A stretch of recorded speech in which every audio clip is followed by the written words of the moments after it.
Número 1. La proclamación de fe del centurión. Cuando Jesús murió, no fue simplemente el final, sino el comienzo de algo transformador para la humanidad. Una de las reacciones más conmovedoras fue la del centurión romano, quien, al presenciar estos hechos, declaró, verdaderamente, este hombre era hijo de Dios. Mateo 27:54. ¿Quién era este centurión?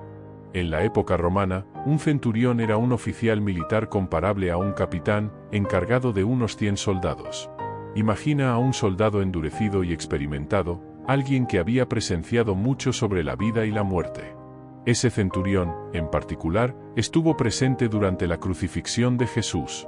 La crucifixión, por cierto, era un método brutal de ejecución romana reservado para esclavos, criminales y rebeldes. Estaba diseñada para ser lenta, dolorosa y pública, como una clara advertencia para cualquiera que desafiara la autoridad romana. La Biblia, especialmente el Evangelio de Marcos, capítulo 15, nos ofrece una vívida descripción de ese día. Jesús fue arrestado, juzgado y sentenciado a muerte. Lo crucificaron en una cruz, un método común para ejecutar a los delincuentes en aquel tiempo, en un lugar llamado Gólgota, que significa lugar de la calavera. Marcos 15:22. Imagina la escena lúgubre: 3 cruces contra el cielo, soldados y una multitud de espectadores. Jesús estaba en el centro, con 2 criminales a cada lado. Mientras Jesús colgaba allí, el cielo se oscureció durante 3 horas, un fenómeno perturbador. Al mediodía, la oscuridad cubrió toda la tierra hasta las 3 de la tarde. Marcos 15:33. Aquí es donde nuestro centurión entra en escena. Estaba allí, asegurándose de que la ejecución se llevará a cabo como estaba previsto. Probablemente ya había supervisado muchas crucifixiones similares, pues era parte de su deber, pero esta vez fue diferente. Cuando Jesús finalmente expiró, exclamó, Eloi, Eloi, lama sabactani, Marcos 15:34. No fue solo un grito de dolor, sino una profunda manifestación de abandono en su hora más oscura. El centurión observaba todo, y al ver cómo Jesús entregaba su espíritu, ocurrió algo notable. Verdaderamente, este hombre era hijo de Dios. Marcos 15:39. ¿Puedes imaginar lo que pasaba por la mente del centurión? Un soldado romano endurecido, acostumbrado a la muerte, presenció algo que le hizo cuestionar todo en lo que había creído. Es como si, en ese momento, hubiera visto más allá de lo ordinario y reconocido lo divino en la muerte de Jesús. No todos los días un oficial romano declaraba que un hombre crucificado era el Hijo de Dios. Esto demuestra el impacto de los últimos momentos de Jesús en quienes estuvieron presentes. La historia es significativa por varias razones. Primero, es un testimonio poderoso proveniente de una fuente inesperada. El centurión no era seguidor de Jesús, sino parte del aparato que lo ejecutaba, y aún así no pudo evitar reconocer la verdad ante él. Segundo, este momento marca un punto de inflexión en la percepción romana del poder y la autoridad. La declaración del centurión es como una luz que brilla en la oscuridad de ese día, reconociendo la verdadera identidad de Jesús, a pesar de la aparente derrota de la crucifixión. Por último, es una historia de revelación. Con su declaración sencilla pero profunda, el centurión se convierte en un símbolo del impacto universal de la vida y muerte de Jesús. Representa la idea de que cualquier persona, sin importar su origen o creencias, puede reconocer la verdad sobre quién es Jesús. Esta afirmación de un soldado romano, probablemente pagano, simboliza el impacto universal de la muerte de Jesús, que trasciende la comunidad judía para alcanzar al mundo entero. Nos recuerda que el mensaje y la salvación de Jesús son para todos, sin importar el origen o la creencia. Es alentador saber que el sacrificio de Jesús es inclusivo. Número 2. La penumbra que ocurrió. Imagina la escena. Jesús, el Hijo de Dios, acaba de ser crucificado, una muerte cruel y dolorosa reservada para delincuentes. Sus discípulos y seres amados se mantuvieron a distancia, con el corazón lleno de pesar y confusión. El cielo, como si compartiera su duelo, se oscureció. Fue un instante de tristeza, pero también un punto crucial en una historia que transformaría el mundo para siempre. Esta penumbra que descendió durante la crucifixión de Jesús es realmente impactante. En las Escrituras, la oscuridad suele tener un sentido más profundo que la mera ausencia de luz. Cuando se trata de la muerte de Jesús, esta penumbra puede simbolizar varios elementos importantes. Primero, en la Biblia, la oscuridad a menudo está vinculada al juicio y al descontento divino. Por ejemplo, recuerda las plagas enviadas a Egipto en el Antiguo Testamento, Éxodo 12, 21-33. Era una señal de que algo grave y singular estaba ocurriendo, algo que no era un simple acontecimiento ordinario. Así que, cuando la penumbra cayó mientras Jesús era crucificado, fue una señal de que ese momento representaba un acto notable de juicio. Era la hora sexta y hubo oscuridad sobre toda la tierra hasta la hora novena, y el sol se oscureció. Lucas 23, 44-45. Otra interpretación es la relevancia del sacrificio de Jesús. Este no fue solo un momento cualquiera, sino aquel en el que el Hijo de Dios asumió el peso del pecado del mundo. La penumbra podría reflejar la carga del pecado y el dolor de ese instante. Además, simboliza el lamento de la creación, como si el mundo natural reaccionara ante la injusticia y la tristeza de la muerte de Jesús. El Creador estaba siendo crucificado, y la misma creación respondía. La penumbra y la solemnidad de la crucifixión de Jesús abordaban el juicio, la gravedad del pecado y el lamento de la creación. No era solo una escena dramática, sino un mensaje singular sobre lo que estaba ocurriendo, vinculado al castigo divino infligido al faraón en el Antiguo Testamento. Al avanzar rápidamente hacia el Nuevo Testamento, durante la crucifixión de Jesús, desde la hora sexta hasta la novena, la oscuridad cubrió toda la tierra. No era una penumbra común, parecía que el mundo entero quedaba sumido en la oscuridad en pleno día. Piénsalo así, antes de que sucedieran cosas buenas, hubo penumbra, como en Egipto antes de la liberación de los israelitas. Antes de que Jesús se sacrificara para redimir a la humanidad de sus pecados, hubo penumbra en el Calvario. Es interesante cómo algo que usualmente parece negativo, como la penumbra, puede significar esperanza y algo bueno que está por llegar. También considera el paralelo entre la historia de Egipto, donde la oscuridad duró 3 días, y la historia de Jesús, quien permaneció en la tumba por 3 días. Es como si la primera historia fuera un anticipo de una historia mayor que se cumpliría con Jesús. En ambas narrativas, la penumbra no es el final. En Egipto, dio paso al Éxodo, en el Calvario, a la resurrección. La Biblia parece decirnos que, en nuestros momentos más oscuros, la esperanza está más cerca de lo que creemos. ¿Qué podemos extraer de esto? Tal vez un recordatorio de que los planes de Dios a menudo están ocultos en las sombras, esperando surgir a la luz. O quizás una certeza de que incluso en nuestros momentos más oscuros hay un propósito y una promesa de redención y nueva vida. Por favor, revise si está suscrito y activa las notificaciones haciendo clic en la campana. Deja un amén en los comentarios, serás bendecido y este acto de fe tuyo permite que el mensaje llegue a más personas. Gracias. Número 3. El velo rasgado. ¿Qué aconteció cuando Jesús murió? Las Escrituras narran un suceso extraordinario, el desgarramiento del velo en el templo, un momento cargado de simbolismo. Primero, visualiza el templo en Jerusalén, centro del culto judío. Dentro de él, había una cortina o velo singular que separaba el lugar santísimo, donde se creía que moraba la presencia divina, del resto del templo. Este velo no era una simple tela liviana, sino un tejido grueso y complejo que simbolizaba la separación entre Dios y la humanidad debido al pecado. Ahora imagina el instante de la muerte de Jesús en la cruz. No fue un acontecimiento menor.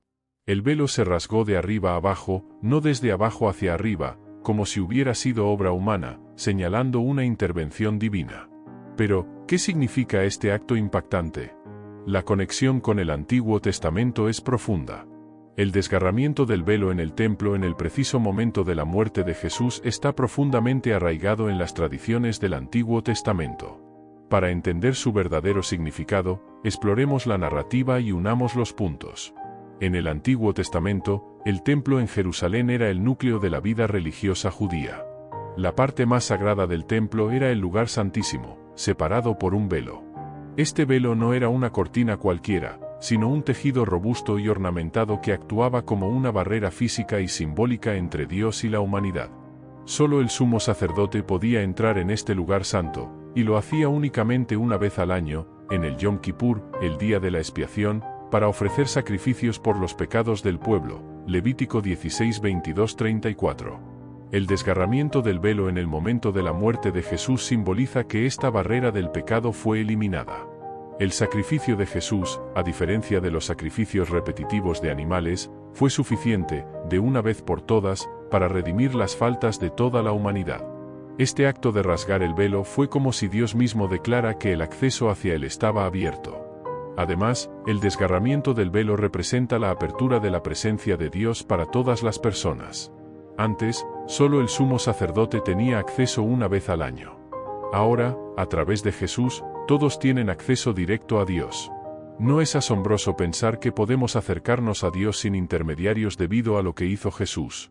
¿Por qué la tierra tembló y por qué se rasgó el velo del templo en dos? Para comprenderlo, es necesario observar el contexto de este suceso. El velo era una cortina pesada que separaba el lugar santísimo del resto del templo. Solo el sumo sacerdote entraba allí una vez al año. En Mateo 27, 50-51 se describe claramente: Jesús clamó nuevamente con gran voz y entregó su espíritu. Y he aquí, el velo del templo se rasgó en dos, de arriba abajo, y la tierra tembló, y las rocas se partieron. Reflexiona sobre lo que significa la muerte de Jesús.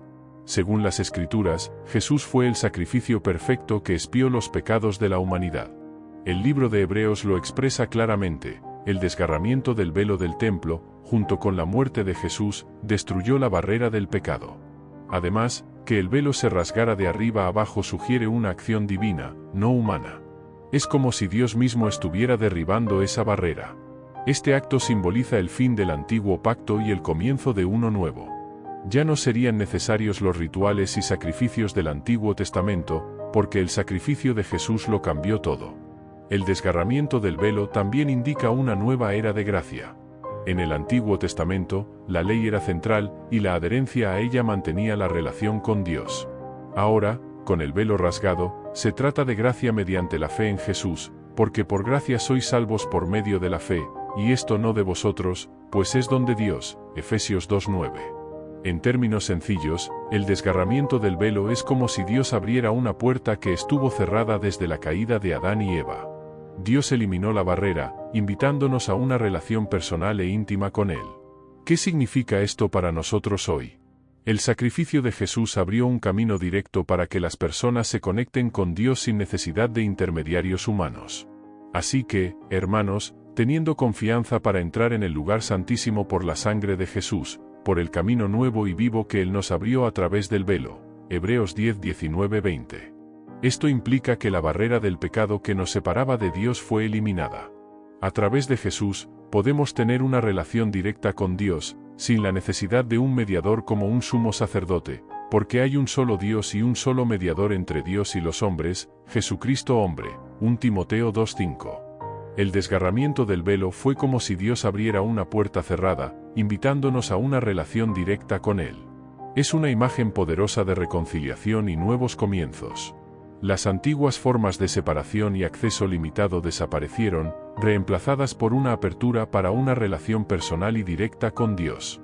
Esto nos invita a reflexionar: ¿vivimos en la libertad y el acceso que el sacrificio de Jesús nos otorgó, o vivimos como si el velo aún estuviera allí, separándonos de Dios? Número 4. La resurrección de los santos. Jesús volvió a la vida 3 días después de su crucifixión. ¿Quiénes eran estas personas? Eran individuos que habían muerto, algunos probablemente hacía mucho tiempo, pero que de repente estaban vivos nuevamente. Es como una escena en la que toda esperanza parece perdida y luego ocurre un giro asombroso. Pero, ¿quiénes eran exactamente? No se mencionan nombres ni antecedentes. Se les describe simplemente como personas santas, probablemente creyentes fieles, quizá profetas o justos que vivieron para Dios. ¿Por qué sucedió esto? Aquí es donde se vuelve verdaderamente fascinante. Este suceso fue como un anticipo, un presagio de lo que estaba por venir. Jesús mismo resucitaría 3 días después, y estas personas resucitadas parecían preparar el escenario para el evento principal, la resurrección de Jesús.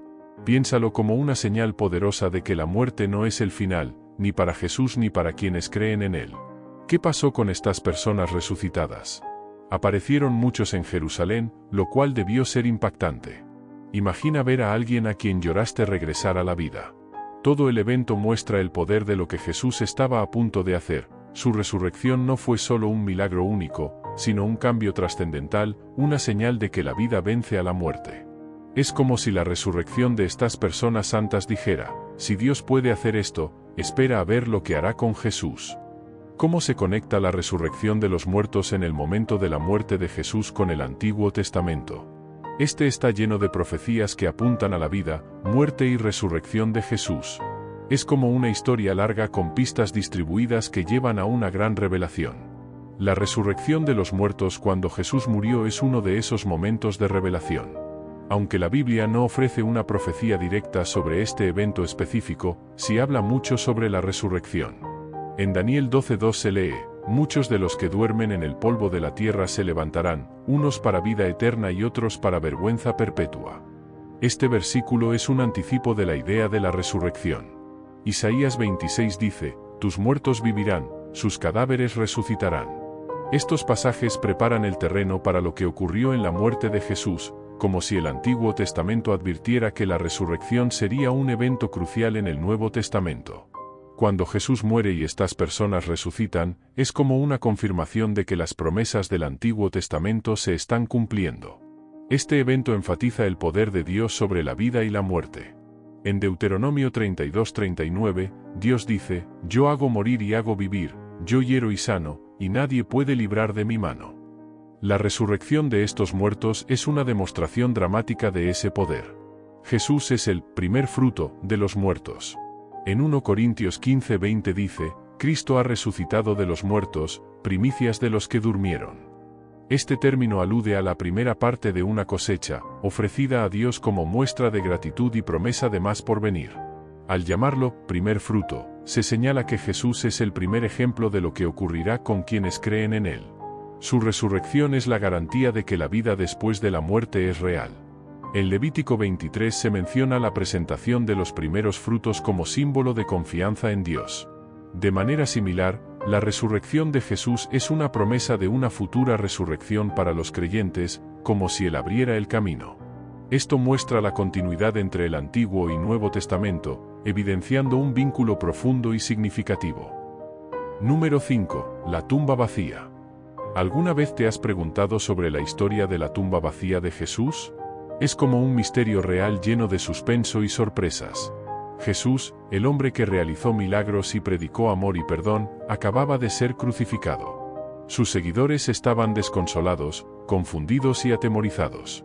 Todo comienza con José de Arimatea, un hombre rico y miembro del Consejo Judío, pero también un seguidor secreto de Jesús. Valientemente, José va a Pilato y solicita el cuerpo de Jesús, Mateo 27:57-58. Pilato accede, y José, junto con Nicodemo, otro seguidor secreto, prepara el cuerpo de Jesús para el sepulcro. Usan un sudario limpio y 75 libras de especias, Juan 19:39. Lo colocan en una tumba nueva, cumpliendo la profecía de Isaías sobre ser sepultado con los ricos. El día siguiente, los sacerdotes y fariseos aseguran la tumba con un sello y guardias, Mateo 27:62-66. Pero en la mañana del primer día de la semana, María Magdalena y otra María encuentran la tumba vacía y un ángel les anuncia: Él no está aquí, ha resucitado, Mateo 28:5-6. Las mujeres, llenas de temor y alegría, van a anunciar la noticia, y Jesús mismo se les aparece, Mateo 28:9-10. Mientras tanto, los sacerdotes sobornan a los guardias para difundir que el cuerpo fue robado, Mateo 28:11-15. La narración de la tumba desocupada no se trata solo de un cuerpo ausente, sino de una promesa realizada, el prodigio que transformó el rumbo de la humanidad. La tumba desocupada representa renovación, esperanza y la victoria de la vida sobre la muerte. Es una narración que nos invita a meditar en nuestras propias convicciones y a considerar la posibilidad de un amor y un poder que van más allá de la tumba. ¿Cómo se conecta la tumba desocupada de Jesús con el Antiguo Testamento? El Antiguo Testamento está lleno de temas, símbolos y predicciones que apuntan directamente a la vida, muerte y resurrección de Jesús. Analizaremos algunas de estas conexiones en mayor profundidad, mostrando cómo revelan la continuidad y el cumplimiento de las promesas divinas.